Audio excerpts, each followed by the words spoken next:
Rinig yung pangalan ko na pinagkakwentuhan nila ako. Kaya lang mukhang nahihiya sila. Kaya ako na yung lumapit. Hindi daw sila pwede mag-cellphone sa trabaho nila. Kaya sabi ko, sama ka na lang sa vlog. Pagtanggal ko pa nga sa face mask ko, narinig ko pa sila. Sabi nila, kasanting na pala talaga ni nga nakinig ang personal. Sa mga kapampangan dyan, comment nyo nga kung anong sinabi nila. Baka binibenta na nila ako dito. Charot! DM mo pala ako ate sa IG para masend ko yung picture natin. Kumuha na din pala ako ng underwear. Isa na lang kasi yung matinudon. Lahat butas na.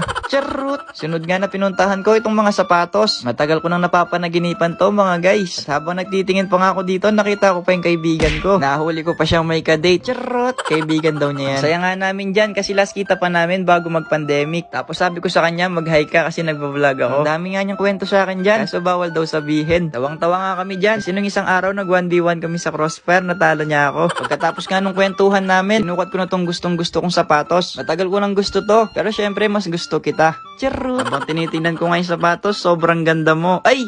Sobrang